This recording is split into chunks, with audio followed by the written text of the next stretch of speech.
Quinn, what is your favorite piece of your setup? Let's go with, yeah, the probably favorite piece is the microbrute back here.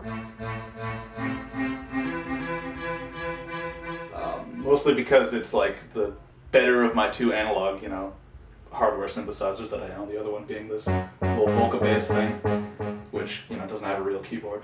You know, I've got it organized kind of almost logically. This side you have sound sources, so you've got the microbrute. Kovacevich kind of counts as being on this side.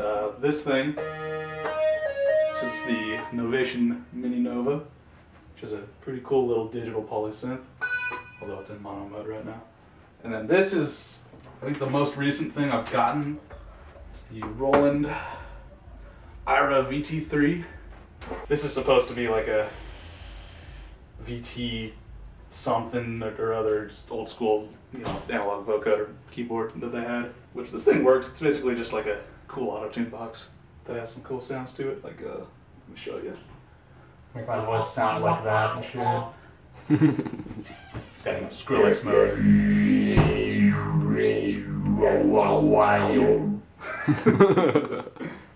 And then the scatter function that they have a lot.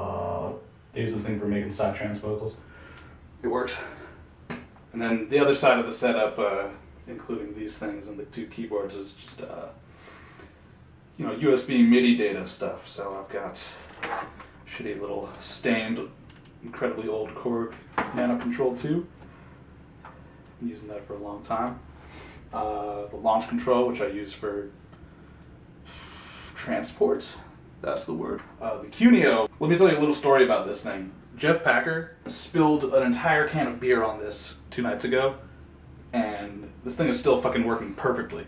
It's beer proof, It is people. literally beer proof. Beer proof. I'm using it like a launch pad where I'm doing clip launching and stuff like that.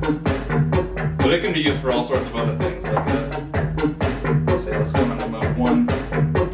Let's, you know, change this to go to the Cuneo.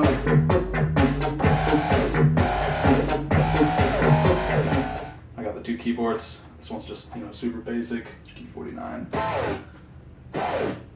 That's what I use to compose, since it actually has full-size keys. Then there's this one, which is a little bit more stuff going on. Arturia Mini Lab.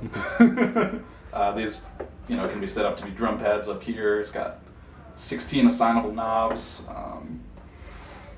The mod wheel and the pitch bend wheel are touch pads, which actually really suck. But I don't use those that often. That's okay. So what do you got going on the speaker side and audio box side? Audio box. I'm using an M-Track quad. So Apple, here's what you need to do. You need to quit updating your fucking operating system, because these guys, they don't even know what they're doing. They don't know, like, your software is like, I don't know. They don't think in software. They don't think in, you know, how to do drivers right. So their drivers really suck. These are also new. My big old Fostex 3-way monitors. Each actual speaker is individually amplified on these, which is really dope. Makes things fucking crispy. And they can get pretty loud too. They're much better than my tiny little, I had Alesis Elevate 3s that were like that big. People want to, you know, people like looking at this thing. Mike wants to hear about it. I got this at Armadillo Records in Davis, actually. This is a analog tape reel-to-reel machine. Okay. So use levers to play it. Auxiliary.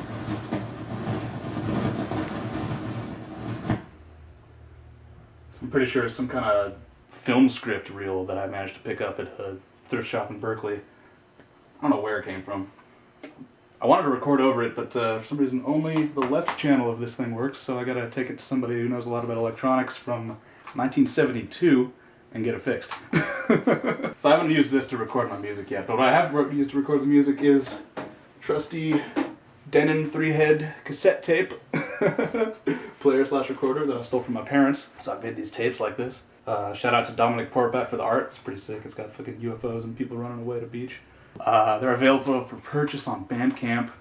I've got a total of 18 of them, and like 3 have been claimed already, so lucky 15 of you might get them.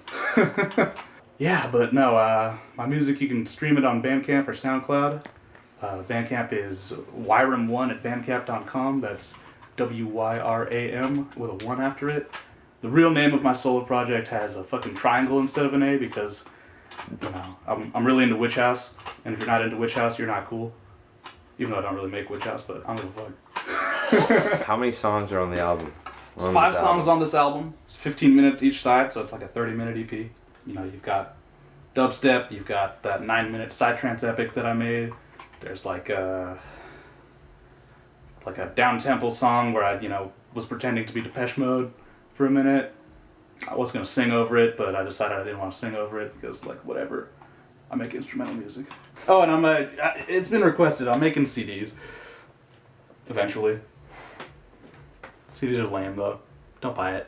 I mean, you know, you can pay me, but I might not just not give it to you. It might be a blank CD in there. Yeah, it's my studio. I just make beats with it, just like fucking this shit.